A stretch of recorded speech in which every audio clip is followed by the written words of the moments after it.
A raíz del video que comenté sobre Luisito y su visita a Cuba, en donde hablé de las posiciones políticas del mismo, muchísimas personas me escribieron diciendo: entonces estás negando lo que vio Luisito. Estás diciendo que los videos son falsos. Es absurdo pensar que yo pueda negar los videos que él grabó. La escasez de comida, la escasez de materiales, los edificios en pésimas condiciones estructurales, la falta de energía eléctrica en Cuba y el uso de dólares por debajo del agua. Eso no está en discusión. Lo que me genera conflicto no es lo que grabó, sino cómo lo interpretó, cómo lo presentó y a quién culpó. El pensamiento inmediato y más superficial es suponer que todo lo malo que se muestra es producto de unos líderes cubanos que son malvados y que quieren ver a su pueblo sufrir así como así. Pero eso implicaría que también ellos mismos sufran. Pero detente un momento y piensa bajo este supuesto, ¿por qué lo hacen? ¿Para qué lo hacen? ¿Qué ganan realmente ellos de esto? No es lo que se muestra, sino lo que se dice de lo que se muestra. No es la imagen per se, es la narrativa detrás de esa imagen. Y es aquí donde entra la propaganda. El nivel de influencia estadounidense es tan grande que incluso muchísimos cubanos dentro de Cuba creen este mismo relato. Es raro porque donde Luis y más personas que piensan como él ven todo esto como culpa del gobierno cubano y la ideología política del mismo, a muchas personas nos causa lástima el sufrimiento realizado a raíz de medidas coercitivas que parten desde la implementación de rupturas políticas y comerciales en el país que contiene la hegemonía mundial, contra una pequeñísima isla que le fue incómoda desde los años 60. De hecho, a partir de 1992, el máximo órgano deliberativo viene refutando categóricamente cada año esta violación a la Carta de las Naciones Unidas. La última vez que se realizó un consenso sobre quitar las medidas coercitivas contra la isla cubana, se obtuvieron 187 votos a favor, 2 en contra y una abstención. Adivina qué países votaron en contra. Así es, Estados Unidos e Israel. Los delegados destacaron el daño injustificado que el bloque inflige al pueblo cubano al privarlo de ingresos indispensables e insumos tan esenciales como los medicamentos. Del mismo modo, los estados manifestaron su oposición a la inclusión de Cuba en la lista de países que patrocinan el terrorismo y se pronunciaron firmemente por su retiro de dicho listado, precisando que, por el contrario, la nación caribeña se ha caracterizado por su solidaridad en momentos de crisis nacionales e internacionales, refiriéndose a la actividad de los médicos cubanos hacia todo el mundo. Estamos hablando de sanciones económicas que tienen más de 64 años existiendo, mismas que han hecho que miles de cubanos migren hacia Estados Unidos y después sean rechazados y deportados por los mismos Estados Unidos. Y más que la infantilizada visión hegemónica de Luisito y otros creadores de contenido con Cuba, hoy en este video quiero hablarte de un poco de la historia de Cuba. Acompáñame a mi canal de YouTube a escuchar de esta historia y del análisis sobre lo que sucedió en Cuba desde una perspectiva no hegemónica como la que presenta Luisito y con datos que puedes consultar tú mismo. Bienvenido.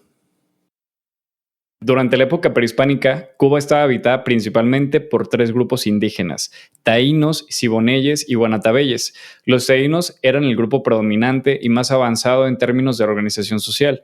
Vivían en aldeas agrícolas, practicaban el cultivo de yuca, maíz y tabaco y mantenían tradiciones religiosas basadas en las semíes, que son los espíritus de la naturaleza. Su estructura social giraba en torno a caciques que dirigían las comunidades. Cristóbal Colón llegó a Cuba el 28 de octubre de 1492, pero la conquista formal no comenzó hasta 1511 con Diego Velázquez de Cuéllar, quien inició la colonización por orden de la corona española. Desde entonces, Cuba fue explotada por la corona española, pasando por los reinados de Carlos V, Felipe II y sus sucesores. Uno de los cultivos estrella fue la caña de azúcar, que los españoles ya habían perfeccionado en las Islas Canarias. Vieron en Cuba una tierra fértil y estratégica para explotar ese producto. Al principio, durante casi 2 siglos, la producción azucarera era para consumo interno, pero todo cambió a partir del siglo XVIII, cuando el monocultivo del azúcar creció gracias a la posibilidad de comerciar con otros puertos españoles. Aquí entra algo crucial que casi nunca cuentan. Antes de la Revolución, Haití, colonia francesa llamada Santo Domingo, era el principal productor mundial de azúcar. Cuando Haití se liberó y su economía colapsó, el mercado mundial quedó huérfano de azúcar. Entonces, los intervencionistas extranjeros, especialmente ingleses, franceses y estadounidenses, empezaron a mirar a Cuba como la nueva potencia azucarera del Caribe. Así que sí, Cuba creció en su industria azucarera porque Haití se liberó. Desde el siglo XIX, el azúcar se volvió el eje de la economía cubana y definió incluso su infraestructura. Para que te des una idea, en 1870, Cuba dominaba un tercio del mercado mundial de azúcar. En 1954, la industria representaba ya el 40% de la producción agrícola, el 88% de las exportaciones y el 32.5% de los ingresos nacionales. Existían 161 ingenios activos, 26 refinerías, 8,000 kilómetros de ferrocarriles privados, enormes almacenes y agentes exportadores en todo el mundo. Por tanto, se convirtió en el país del azúcar. ¿Pero a costa de qué?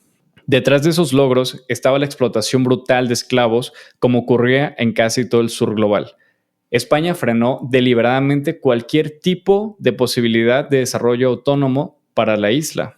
Cuba era mantenida bajo un régimen colonial basado en el esclavismo, el racismo y la desigualdad y la subordinación total a los intereses europeos. El azúcar, el tabaco y los esclavos eran el motor económico del país. Su ubicación le daba a España una ventaja militar y comercial en el Caribe. Por eso era tan importante para el imperio. Después de ser esclavos de España por más de 300 años, adivinen qué país prometió la libertad al pueblo cubano. Así es, Estados Unidos. En febrero de 1898, el barco estadounidense US Maine, que estaba anclado en el puerto de La Habana, explotó misteriosamente. Murieron 266 marinos estadounidenses. Hasta el día de hoy no se sabe con certeza si fue un accidente o un autosabotaje por parte de Estados Unidos. Lo que se sabe es que Estados Unidos usó el hecho como pretexto para declarar la guerra contra España. La prensa estadounidense, bajo el famoso lema "Recuerda a Maine al diablo con España", infló las noticias para encender el nacionalismo y justificar una intervención militar en Cuba.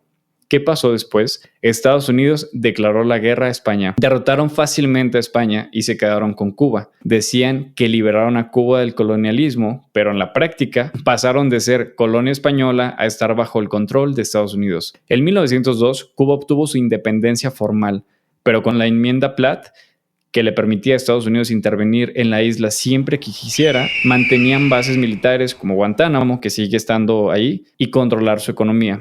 Tras esta intervención, Estados Unidos comenzó a colocar a sus propios presidentes en Cuba, asegurando gobiernos alineados a sus intereses económicos y políticos. En la primera década del siglo XX, la economía cubana se abrió aún más al capital estadounidense. La isla se convirtió en el destino preferido para lo que era ilegal en Estados Unidos: casinos, drogas, prostitución, alcohol y turismo de lujo.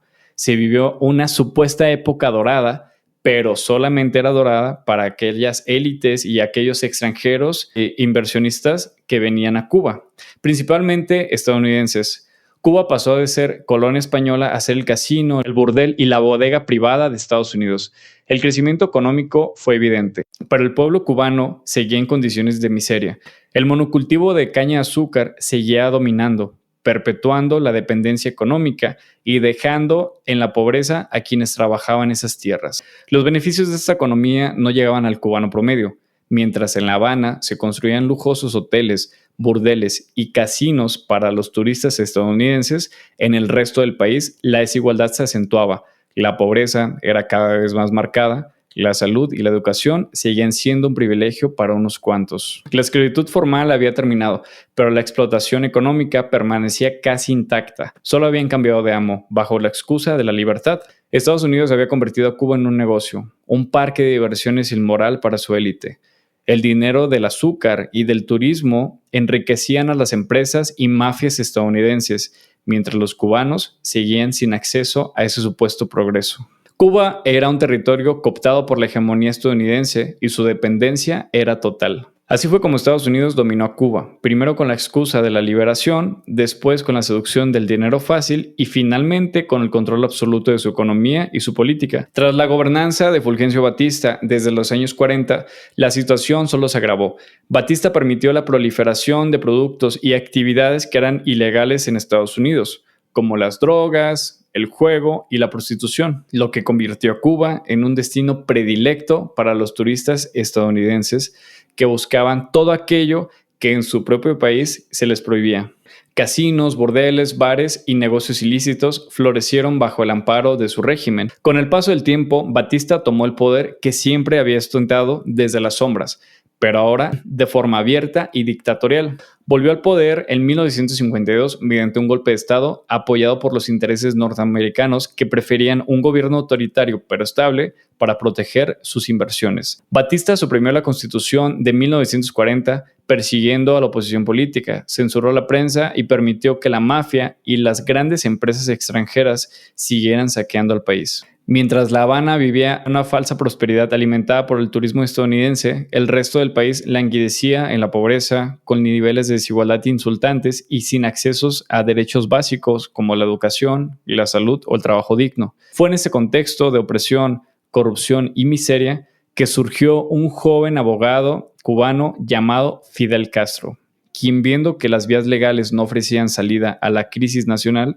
decidió organizar los primeros intentos revolucionarios. Fidel Castro había nacido en el seno de una familia acomodada. Su padre, Ángel Castro, fue un campesino español analfabeto que ingresó al ejército en su país natal, sustituyendo a otro reclutado que le pagó para ocupar su lugar. Formó parte del ejército español destacado en Cuba, combatiendo contra los mambises en la Guerra de Independencia en 1895 y en la Guerra Hispano-Estadounidense. Volvió derrotado a España en 1898, pero regresó a Cuba en diciembre de 1899 en busca de fortuna. Excelente para jugar cartas, tuvo una intuición para los negocios. Trabajó como contratista para la United Fruit Company, cortando madera en los bosques y posteriormente se dedicó al cultivo de caña de azúcar. Además, de forma particular, criaba gallos jerezanos de pelea, actividad que le generó buenas ganancias.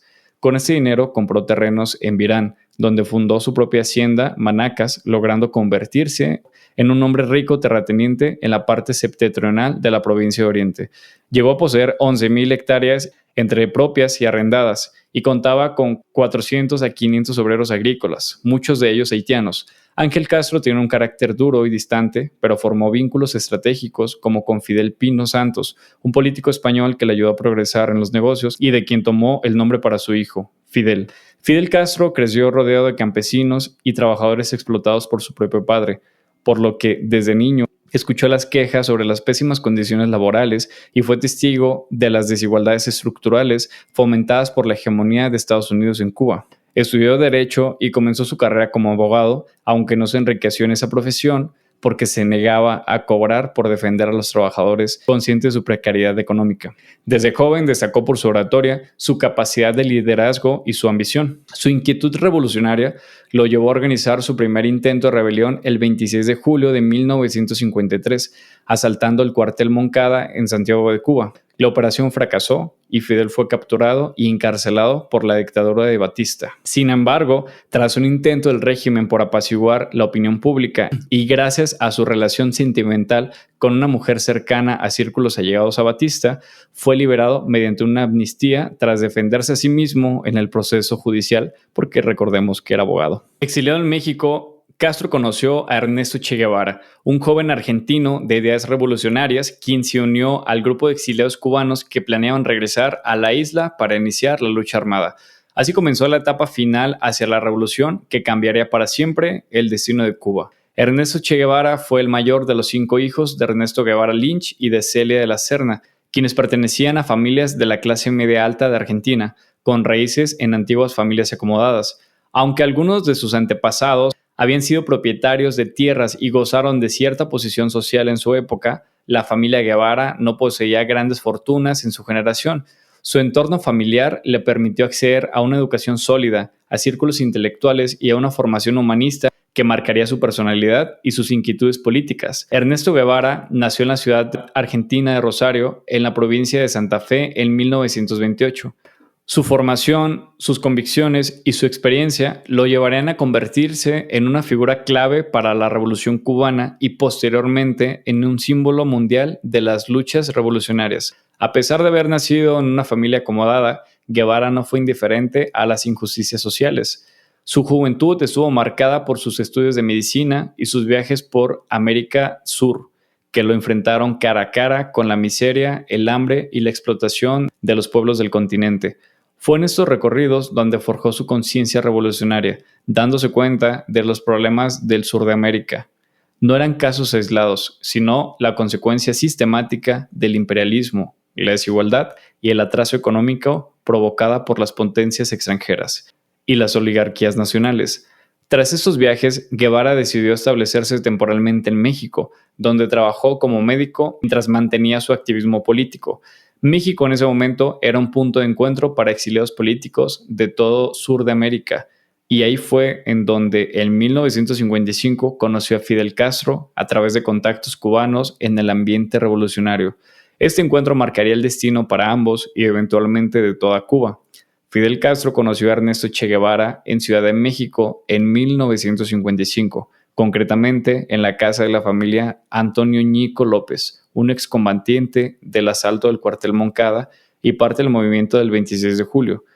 El Che estaba en México trabajando como médico tras sus viajes por toda América, donde había fortalecido sus ideas revolucionarias.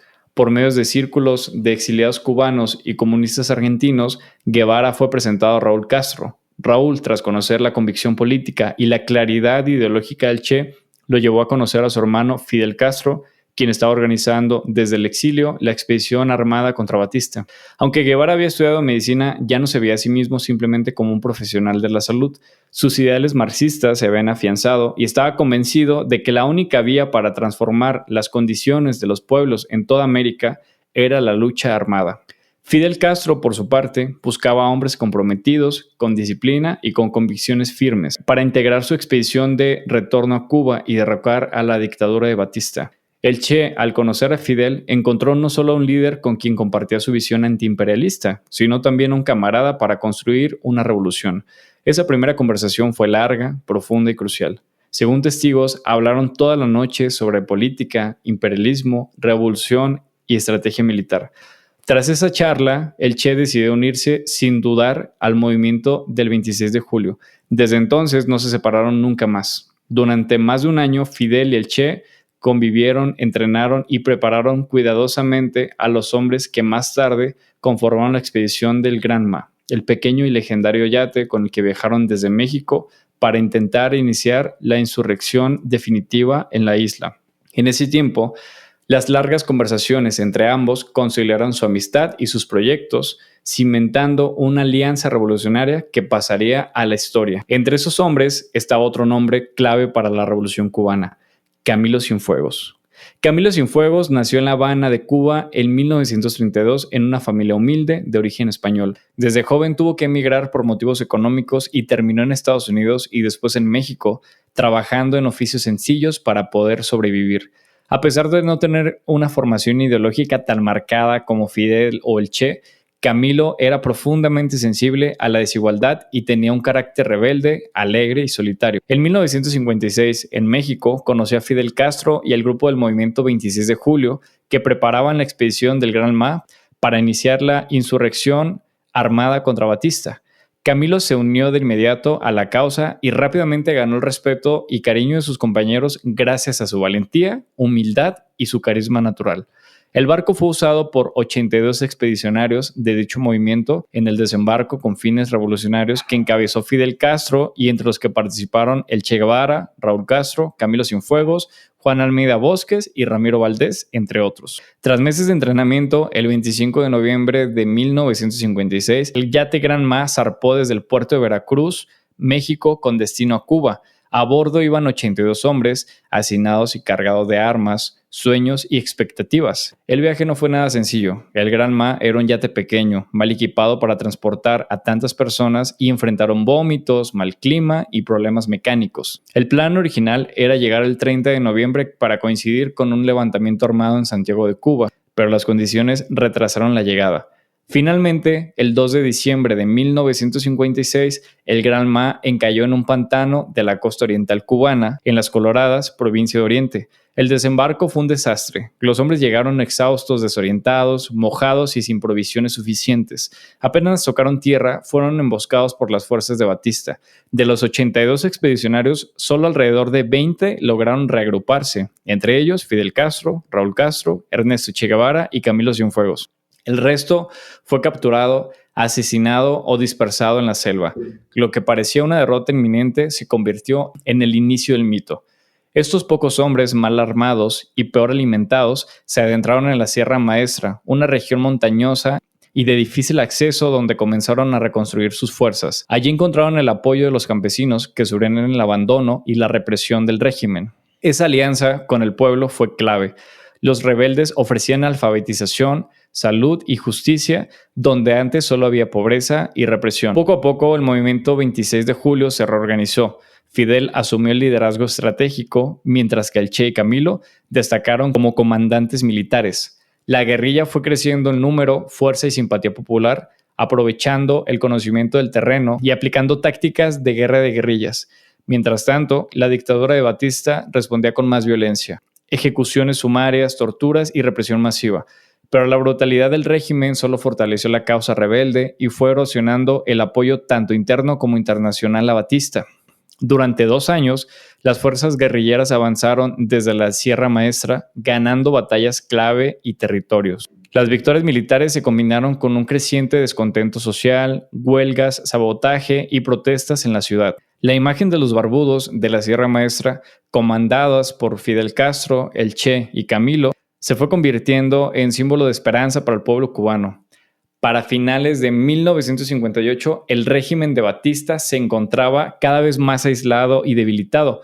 Las derrotas militares sufridas ante las guerrillas del movimiento 26 de julio, el creciente descontento social y las presiones internacionales, especialmente de Estados Unidos, que había retirado su apoyo militar y diplomático, precipitaron la caída del dictador. En los últimos meses de ese año, la ofensiva final fue encabezada por 3 columnas guerrilleras, una comandada por Camilo Cienfuegos, otra por Ernesto Che Guevara y la tercera por Raúl Castro. Mientras Fidel permanecía coordinando desde la Sierra Maestra, estas columnas avanzaron estratégicamente hacia las ciudades claves. El Che Guevara protagonizó una de las batallas más decisivas en la ciudad Santa Clara, donde, con una estrategia audaz y el apoyo popular, logró derrotar a las fuerzas militares mucho mejor armadas y en mayor número. La caída de Santa Clara fue el golpe final para la dictadura. Batista, viendo imposible sostenerse en el poder, huyó de Cuba en la madrugada del 1 de enero de 1959 hacia República Dominicana.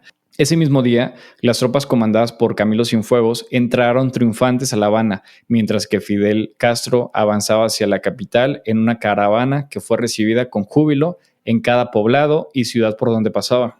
El 8 de enero de 1952, Fidel hizo su entrada oficial a La Habana, consolidando el triunfo revolucionario. Comenzaba así una nueva etapa para Cuba, marcada por profundas transformaciones sociales, políticas y económicas, pero también por nuevas tensiones internacionales, especialmente con Estados Unidos. El triunfo de la Revolución Cubana se convertía en un hito para América Latina, es decir, América del Sur, y para todo el mundo, inspirando movimientos revolucionarios, desafiando el orden hegemónico estadounidense y marcando el inicio de un largo conflicto geopolítico conocido como la Guerra Fría en el Caribe. Tras el triunfo revolucionario, en enero de 1959, el nuevo gobierno encabezado por Fidel Castro inició una serie de reformas profundas que transformarían radicalmente a Cuba. Se expropiarían tierras a latifundistas, se nacionalizarían empresas extranjeras, la mayoría estadounidense, y se implementarían reformas educativas y de salud que buscaban erradicar totalmente el analfabetismo y garantizar la atención médica universal.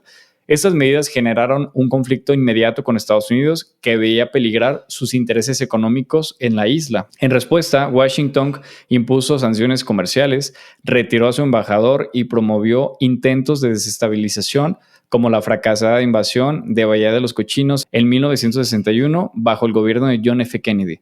Ese mismo año, Cuba se declaró abiertamente socialista y firmó alianzas estratégicas con la Unión Soviética, lo que intensificó la tensión en el marco de la Guerra Fría. La Guerra Fría en ese momento era el conflicto ideológico, económico y político que dividía el mundo entre el bloque capitalista, liderada por Estados Unidos, y el bloque socialista, encabezada por la Unión Soviética. Perdió muchas más vidas que el total de la población de Cuba. Потеряла больше жизней, чем все население Кубы. Para defender su derecho a existir y crear las enormes riquezas con que hoy cuenta. Чтобы отстоять свое право на жизнь и развитие огромных богатств, имеющихся у него сейчас. No vaciló en arriesgarse a una dura guerra en defensa de nuestro pequeño país. Не поколебалась взять на себя риск. En ese contexto, Cuba se convirtió en un foco geopolítico de primer orden. La cercanía geográfica de la isla a Estados Unidos y su alineación con Moscú llevaron al punto más álgido de tensión con la crisis de los misiles en 1962, cuando la Unión Soviética instaló misiles nucleares en territorio cubano, lo que estuvo a punto de desatar una guerra nuclear. En medio de este escenario, Ernesto Che Guevara se convirtió en una de las figuras internacionales más visibles del nuevo gobierno cubano. Además de ocupar altos cargos en la economía y la industria, el Che fue designado representante diplomático. En 1964 viajó a Nueva York para participar en la Asamblea General de la ONU y allí pronunció un discurso desafiante en el que denunció el imperialismo estadounidense, defendió el derecho de los pueblos a liberarse y criticó la política exterior de las potencias occidentales. Y especialmente del campo socialista encabezado por la Unión Soviética. Esa proclama es patria o muerte. Su intervención consolidó su imagen como ícono revolucionario a nivel mundial. En ese entonces, el presidente de Estados Unidos era Lyndon B. Johnson, quien asumió el cargo tras el asesinato de John F. Kennedy en 1963.